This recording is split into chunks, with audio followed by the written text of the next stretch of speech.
The NFC East is an NFC beast in 2025. I feel like the Philadelphia Eagles got their work cut out for them in this division. We'll preview it coming up next right here on the Locked On Eagles podcast.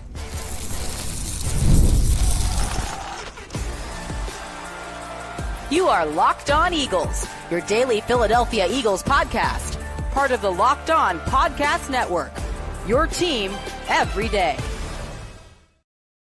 Thank you so much for making Locked On Eagles your first listen each and every day. Welcome in, Eagles fans, to this Thursday edition of the show. We are brought to you by FanDuel. Football season is around the corner. Visit the FanDuel app today and start planning your future bets now. I'm your host, Louis DiBiase. The Philadelphia Eagles 2025 season, we are just a couple weeks away. Actually, we are 15 days. No, hold on. Today's Thursday. We are today officially 2 weeks away from the start of the season. Eagles-Cowboys, Thursday Night Football to kick off the 2025 NFL season. And when you look at the Dallas Cowboys, when you look at the Washington Commanders, when you look at the New York Giants, I think the Eagles are clearly a superior football team, and that goes without saying, of course. I mean, they're the reigning Super Bowl champions. I thought last year's roster was one of the best in the history of the NFL. This year's roster from top to bottom is still the most complete football team in the National Football League. I think there is a clear gap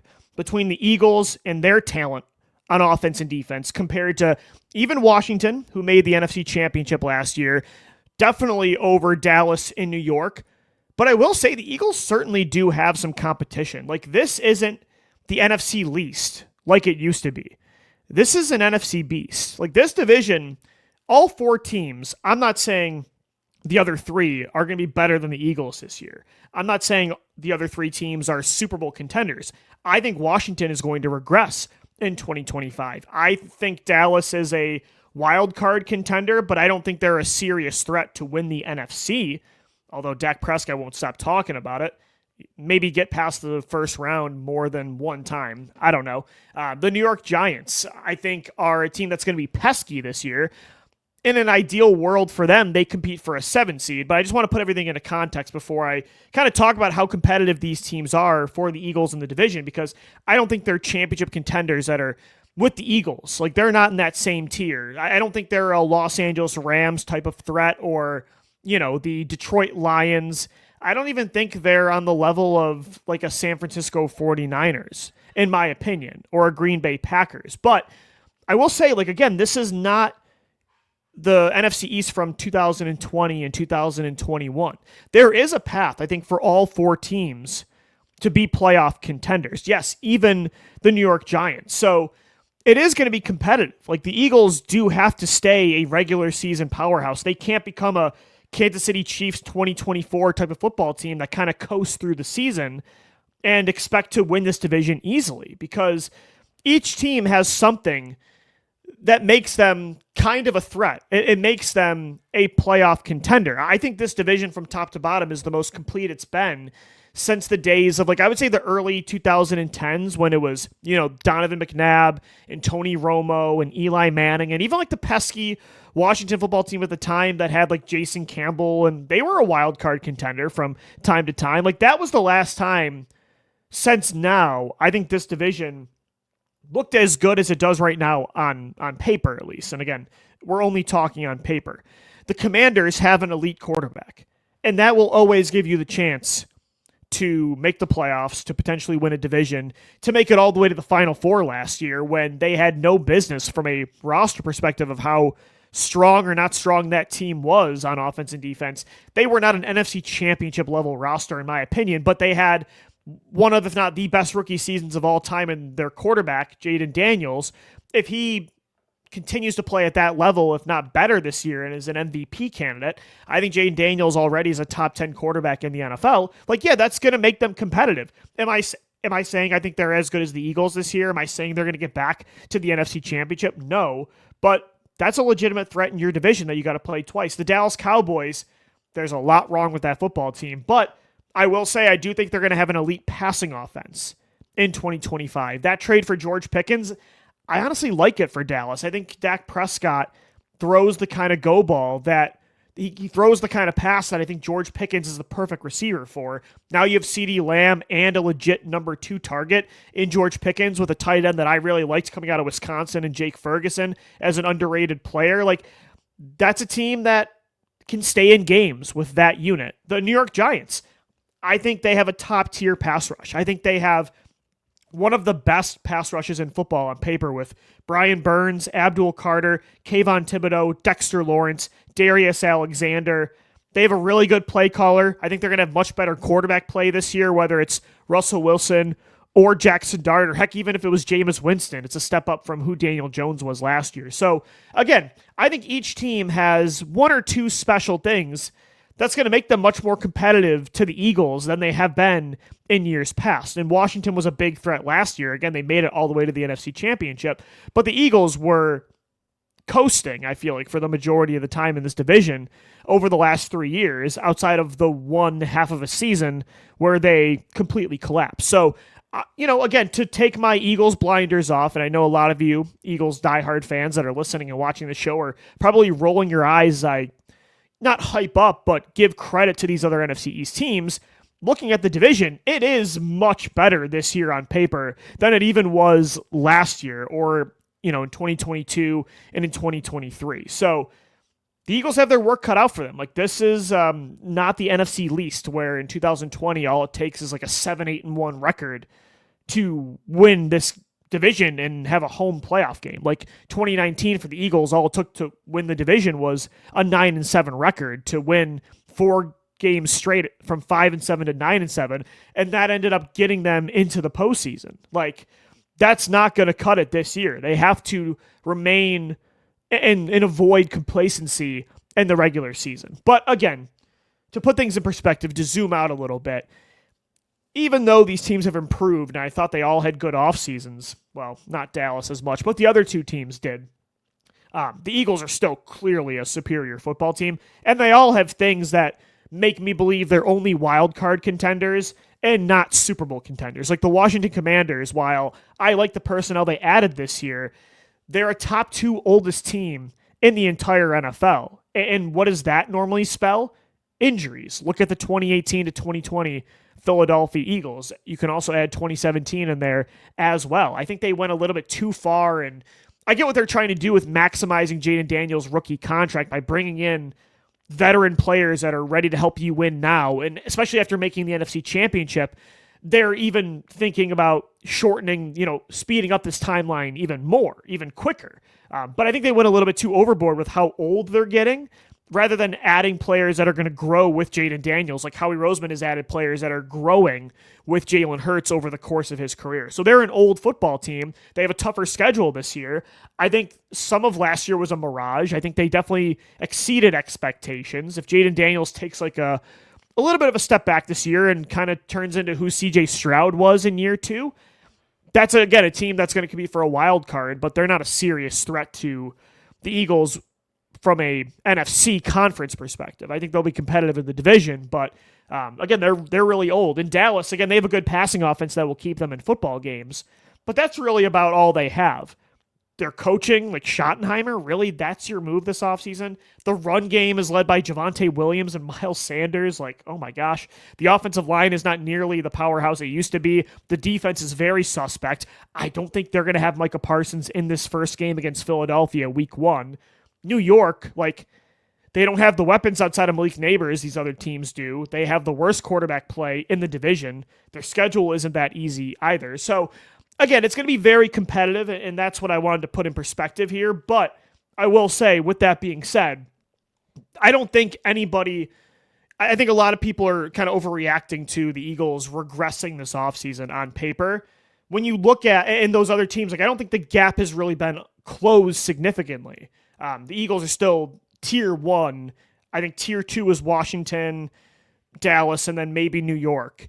There's a clear difference there. But, like, these are going to be tough matchups in the NFC East this year. Like, these teams did improve. They didn't really close the gap with Philadelphia, in my opinion, to get to tier 1 in the NFC East and in this conference in general. But I kind of think that all 3 teams, like, there's a scenario where I could see each team in a vacuum, like I would understand how they made the playoffs. And if you told me like two of those teams ended up grabbing one of those 5 through 7 wildcard seeds, I wouldn't be too shocked. So this division is, again, not what we're used to over the last few years. I think it is going to get back to kind of what it was in the early 2010s, and that makes it a little bit more difficult. But the Eagles are definitely still the cream of the crop. They're still the gold standard in the NFC East, and they look to repeat. Again, it's not going to be easy, but the Eagles are going to try to repeat and do something that no NFC East team has done since 2004. That was the last time an NFC East champion repeated in back-to-back years, and it was the Eagles that were the last team to do that. It was over 20 years ago. Like, that's just unbelievable. So we'll see what happens, but the NFC East, kind of an NFC beast, in my opinion, in 2025. All right, guys, coming up next right here on the Locked On Eagles podcast, some bad news on the injury front. Wide receiver Johnny Wilson out for the season. How does that affect the wide receiver depth chart? We'll get into that coming up next right here on Locked On Eagles.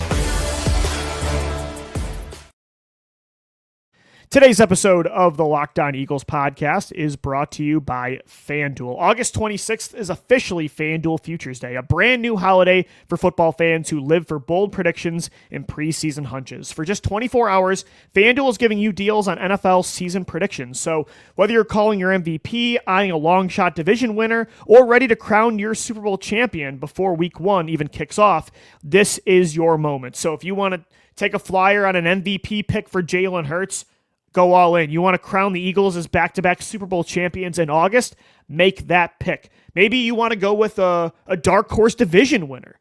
For me, I've said it probably a few times on the show, I'm kind of drinking the Kool-Aid of the Atlanta Falcons in the NFC South. That's a team that I might put some money on FanDuel. You can also parlay your division winners throughout the NFL on FanDuel. So visit the FanDuel app today. Start planning your future bets now, because Futures Day is one day and one day only. FanDuel, play your game. Thanks as always for making Locked On Eagles your first listen each and every day. Bad news on the injury front. It was reported today that Johnny Wilson, with a knee and ankle injury, it's going to keep him out for the entire 2025 season. He's going to go on season-ending IR. And that just is so unfortunate, because Johnny Wilson, again, didn't start training camp all that hot, kind of had a slow start to spring and summer. But then you saw that Bengals game. You saw those 3 catches for 73 yards, the 2 just almost Megatron-like catches where he mossed them. Looked like Randy Moss out there, where he goes over the corner's head, brings the ball down, showed off that elite 6'6" speed, that elite wingspan, the contested catch ability, caught another long ball down the left sidelines, a back shoulder play that had to show legit body control, made a tough grab. His hands were kind of an issue last year, and it felt like he turned the corner, and he locked up a spot on this roster. He locked up that number 4 receiver spot. We know last year he was an elite blocker. He was wide receiver 4, and to the point where in this past preseason game against Cleveland, like, the Eagles didn't even dress Johnny Wilson. So he was a my guy for me coming out of Florida State. Loved that the Eagles drafted him. Then I kind of cooled on him because, again, he had drop issues. I didn't know if he would be able to separate at an NFL level consistently. Then you didn't hear much from him in training camp. But I kind of got back on board after that Bengals game. Like, that was the ceiling that made me so infatuated by that kind of prospect coming out of college. Like, I've always liked that kind of player. Even the guys that don't always work, like, I don't know why this is what I'm thinking of, but like 2019, Hakeem Butler. Those kind of players, for better or worse, I kind of always fall in love with those guys, and that's what was happening with Johnny Wilson, and I was back on the hype train. Now he's out for the year. Brett Toth accidentally, I think he got hit, rolled up on Wilson's leg in practice the other day.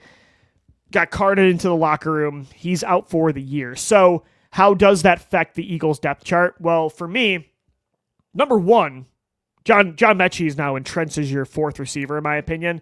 Thank God they made that trade. Like, the timing of that trade could not be more crucial. They bring in John Mechie on Sunday. They trade for him from the Houston Texans. And then a few days later, they lose their wide receiver 4 for the year. So, I mean, it's like, did Howie Roseman see the future? I mean, the timing of that is so clutch, because John Mechie now is suddenly a really important role player on this football team. Like, he's one injury away from having a role in this offense. What else I think this does with Johnny Wilson's injury? I think it creates a roster spot for if they're keeping 6 players at receiver, and we'll see on that front, I think they will keep 6. Last year, they started the season with 5. I think they will carry 6 this year. I do think now, at first, with Johnny Wilson healthy, it was Ainias Smith or Darius Cooper. I think John Mechie, when you traded for him, he was a lock. Johnny Wilson was a lock to make the roster. You had 5 receivers set in stone. There was a spot for one of those guys. Now, with Johnny Wilson on IR, there's a spot for both of them if they're keeping 6. And I think they will, because I think they want to keep Ainias Smith for his punt return ability. He is a former draft pick that had 2 touchdowns in the preseason, touchdowns in back-to-back games. I think they want to keep Ainias Smith. Darius Cooper, like I said yesterday, I gave him the training camp MVP award. Like, that's how good he's been this summer. Now there is no speculation of, could they choose Smith over Cooper? Are they going to pick Cooper over Smith? I think now both of those guys make the initial 53-man roster. We'll see. I don't think Terrace Marshall, I was asked the question today on X if Terrace Marshall Jr. has any chance, because he had a good spring and start to the summer. Then an injury kind of threw things off. You know, Jalen Hurts was even hyping up Terrace Marshall in a press conference in May, or I think maybe early June, but I don't think so. I don't think there's a real chance he beats out Smith or Cooper. The only way one of those guys don't make the team now is if, A, they keep only 5 receivers, which I guess you could consider, and maybe hope one of those guys is stashed away in the practice squad, or Terrace Marshall Jr. is that number 6 guy on the practice squad that you can call up throughout the year, with practice squad rules being more flexible now in the post-COVID NFL world. Or they sign somebody else in free agency. Like, they say, we're not just comfortable with John Mechie. Let's bring on an Amari Cooper. Like, that kind of move. I don't think that's very realistic, but those are the only 2 scenarios I could see playing out where Cooper and Smith don't make the football team. Again, unfortunate news for Johnny Wilson, but it does create a spot, I think, now for Ainias and for Cooper. I think those are your 6 receivers now. It's A.J. Brown, Devontae Smith, Jahan Dotson, John Mechie. Again, the timing of that trade could not be more perfect. He is your wide receiver 4A, 4B with Darius Cooper. And then Ainias Smith does make this roster as a gadget player on offense. That maybe you decide, I doubt they use him a lot in the regular season, but does have run after the catch ability, has shown signs of improvement with route running this offseason with his hands. And he did have that big punt return in the first preseason game. And that's a question I still have with this roster is like, okay, Avery Williams didn't end up becoming that Swiss Army knife returner in the kickoff game and the punt return game, so it's not him. I don't think they want to keep Cooper DeJean back there as a punt returner. I think they need him healthy, especially with the inconsistency of that third cornerback spot. Do we really want to play Coop as a punt returner again, even though he's good at it? Probably not. So you have Will Shipley, and that's really it for returners, in my opinion. You kind of need Ainias Smith on this roster. So I think he's a lock. And I think Darius Cooper, again, he's just been too good to keep off this team. And I don't think he would pass through waivers anyway. Like, I don't think you're stashing Darius Cooper on the practice squad. I think another team is keeping him. So they both make the 53. Mechie's on this football team. Really glad they made that trade. But just unfortunate news for Johnny Wilson, because that was a player I was excited about. Again, a really good blocker. I started to feel confident after that first preseason game. Like, okay, maybe they can use him as like a red zone weapon this year. Just throw him a couple fade balls in certain situations. Like, he caught that touchdown in the red zone against Dallas last year. Like, maybe use him more in that way as a more like a inline tight end receiver hybrid. Maybe you get creative with him this year if he's more reliable with his hands. And now that's all taken away in year 2. Again, out for the season with an ankle and a knee injury. Really unfortunate news for Johnny Wilson. All right, guys, coming up next right here on the Locked On Eagles podcast, we'll wrap up this Thursday edition of the show. Thinking about Vic Fangio's defense, we all know Kevin Patullo's offense is going to look, I think, a little bit different than Kellen Moore's offense from 2024. But how is Vic Fangio's defense going to be different from the 2024 unit he ran to the number 1 ranked unit in the NFL? We'll get into that coming up next right here on the Locked On Eagles podcast.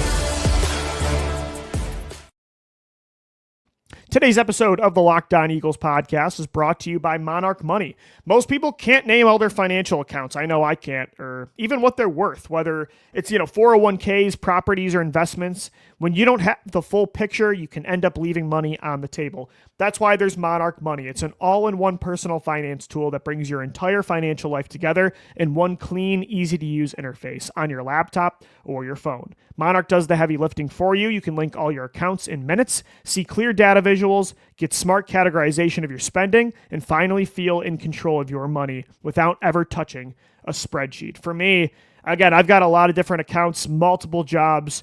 I needed to track my spending, be able to build some wealth for the future. Monarch Money came in the clutch. Don't let financial opportunities slip through the cracks. Use our code LOCKEDONNFL at monarchmoney.com in your browser for half off your first year. That's 50% off your first year at monarchmoney.com when you use our promo code LOCKEDONNFL.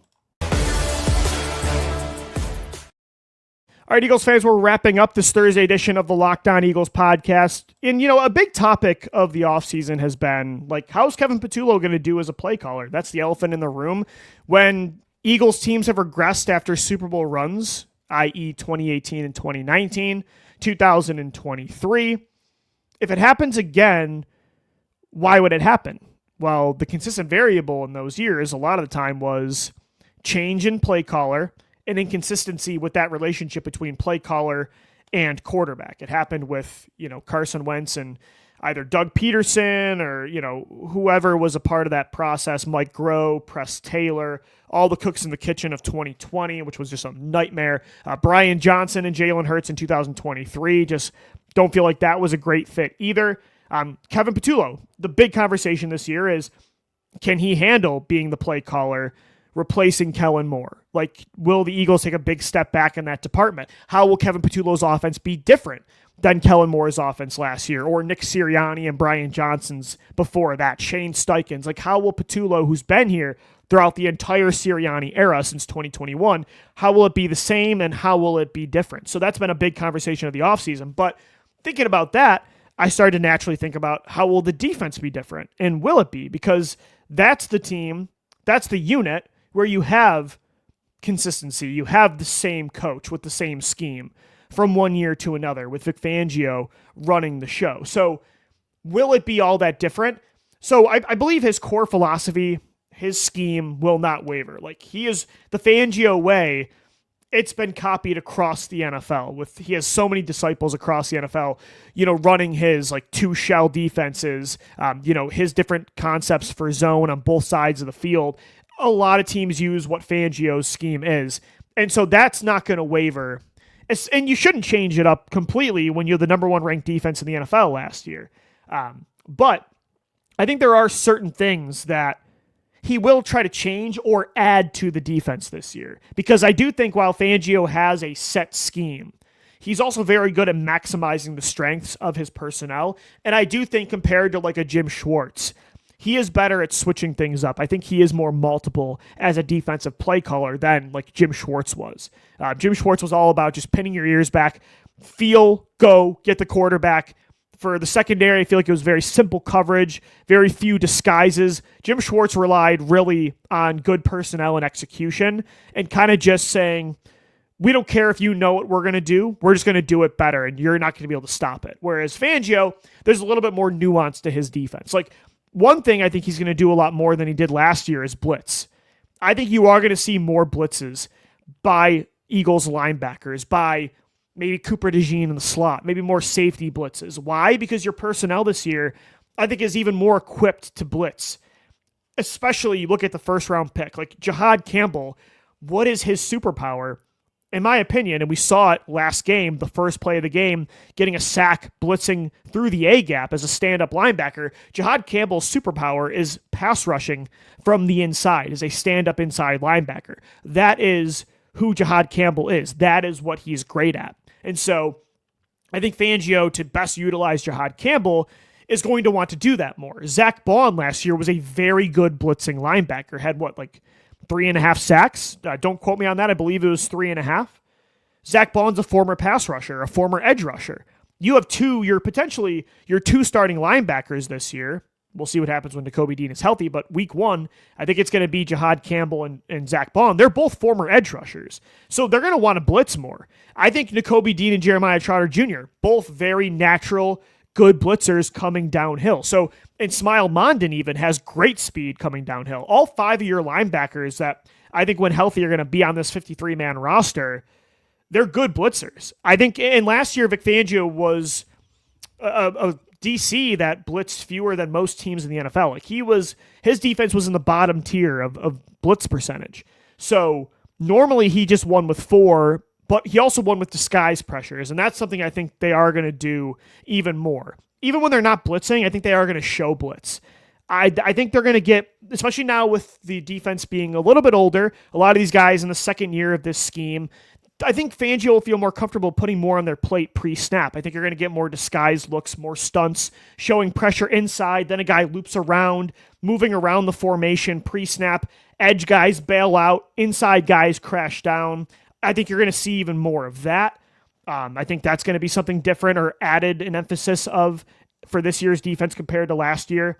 And then a couple other things in the secondary. I think you're going to get more man coverage.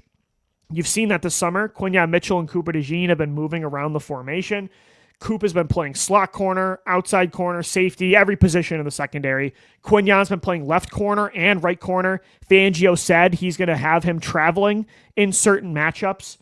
So those two. And you got Drew Makuba is versatile. He can play both slot and deep safety. So those guys are very versatile. I think man coverage allows your personnel to move around a little bit more. So in certain matchups, I think you're going to play more man. And that's the other thing. I think this defense is going to be a little bit more matchup based when it comes to assignments.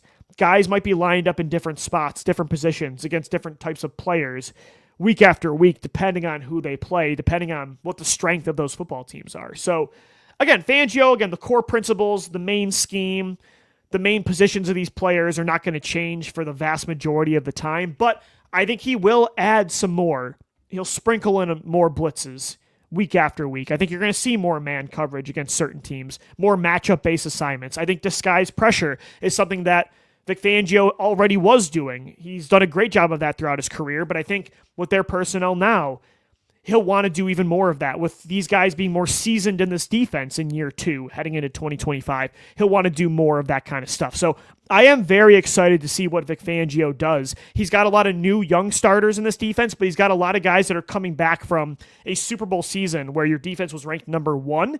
And I think he now feels comfortable with putting more on those guys' plates. So obviously Kevin Patullo is under the microscope as the new coordinator, the play caller, which is a very important position that the Eagles haven't always gotten right, and it's kind of derailed seasons at times in franchise history. He's under the microscope, but Fangio is another guy that I'm very curious to see how, I don't want to say he evolves this year, but how he evolves this defense's personnel. So we'll see what happens. Very excited about that. We'll find out in 2 weeks. 2 weeks away from Eagles, Cowboys. We got you covered up until that point, and then all season long right here on the Locked On Eagles podcast. Thanks so much for making us your first listen each and every day. I'm going to sign off for now until tomorrow. Thanks as always for downloading, watching, and listening, and let's go Birds. Fly, Eagles, fly.